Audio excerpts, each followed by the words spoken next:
আমি নাজমুলের প্রধানের মন্তব্য শুনতে চাচ্ছি। আমরা দেখলাম যে হ্যাঁ,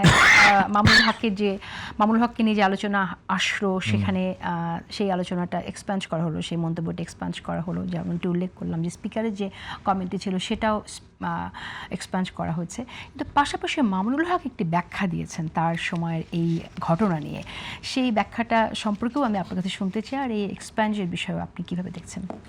একটা বিষয় হচ্ছে, আপনি দেখবেন এই যে ওয়ার্ল্ড কাপের খেলা চলছে না, ফেয়ার প্লে একটা পুরস্কার আছে, ভালো খেলার, তাই না? কোন দলটা ভালো খেললো, স্বচ্ছ খেললো, পরিষ্কার খেললো। পার্লামেন্টে হ্যাঁ রুলস রেগুলেশনের মধ্যে, খেলার মধ্যে যেমন ফাউল আছে, লাল কার্ড আছে, হলুদ কার্ড আছে, পার্লামেন্টও এক্সপান্স আছে, নেই তা না, ওয়াকআউট আছে, বিরোধী দলের তার ডিবেট আছে, সব কিছুই আছে, থাকবে। কিন্তু এটা আমার ধারণা, এটা এই এক্সপান্সের বিষয়টা এই পার্লামেন্টে একটু বেশি হচ্ছে, স্পিকারকেও এক্সপান্স করতে হচ্ছে আর বক্তব্য, হ্যাঁ, তাহলে এটা সামথিং নিউ। এটা পার্লামেন্টের আমি কি বলবো, আসলে দীর্ঘদিন এটা হতে পারে যে দীর্ঘদিন পার্লামেন্টারি পলিটিক্সটা আমাদের কিন্তু কখনো আসলে তো, কারণ প্রতিহিংসার রাজনীতি থাকলে পার্লামেন্টারি পলিটিক্স চর্চা হয় না ভালো করে, যেটা হয়েছে এই জায়গায়।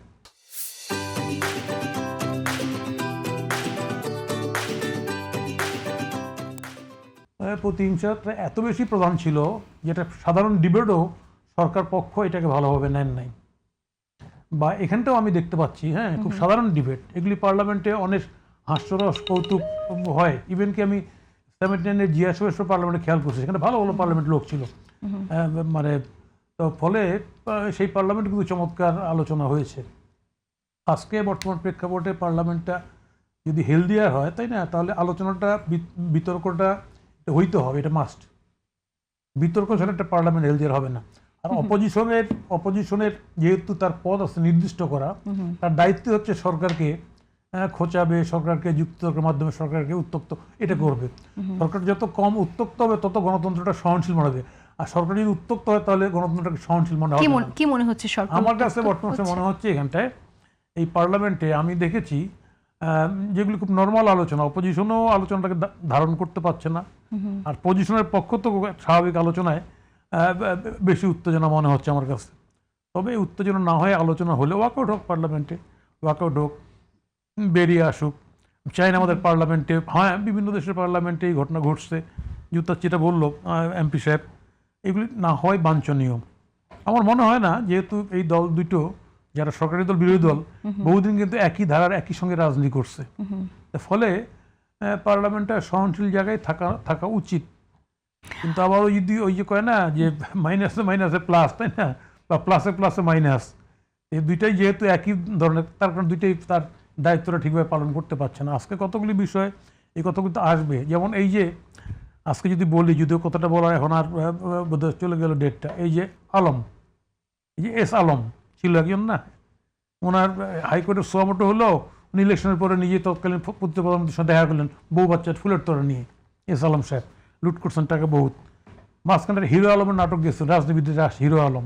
এবার আছে মীর শাহে আলম, তাই না, উনি স্কুলের নামকরণ করেন, উনি বরাদ্দ বেশি নেন, উনি ইউনিয়ন পরিষদের নাম করেন, প্রধানমন্ত্রী কালির দাগি দেয়। এই যে ঘটনাগুলি, এই ঘটনাগুলি কিন্তু সংসদকে এবং রাজপথকে দুটাকে উত্তপ্ত করবে। কিন্তু মানে রাজনীতিটা কি আগের পুরনো পথেই চলবে, এই প্রশ্নটা কিন্তু ঘুরে ফিরে আসতেছে। আমার ধারণা বর্তমান সরকারের চিন্তা করা উচিত, রাজনীতিটাকে পুরাতন পথে চললে কিন্তু রাজনীতির যে আগ্রহটা, নতুন সরকারের কাছে আকাঙ্ক্ষাটা, সেটা এখানে মার খেয়ে যাবে। আমাদের দুর্ভাগ্য এটা হচ্ছে যে আমরা সবসময়, আমরা অতীত একটা আন্দোলনের বিজয়ের পরে, ক্ষমতায় আসার পরে যে আকাঙ্ক্ষা নিয়ে সরকারটা দল গঠন করছে রাষ্ট্র পরিচালনার জন্য, সেই আকাঙ্ক্ষার ধারের কাছে থাকে নাই।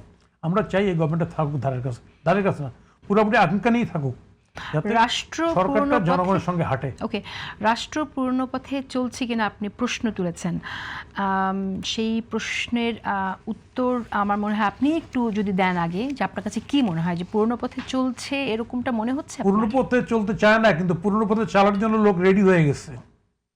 যারা রাজনীতিটাকে, যারা কি বলা যায় যে অর্থ যেটা অর্থবিত্তর যারা কেন্দ্র মনে করে, তারা তো জায়গায় নিয়ে যাবে রাজনীতিটাকে, এবং তার সিমটমসগুলি লক্ষ্য করা যাচ্ছে, লক্ষণগুলি। আমি বলি না ওই জায়গায় চলে গেছে, কিন্তু লক্ষণ তার পরিস্ফুট।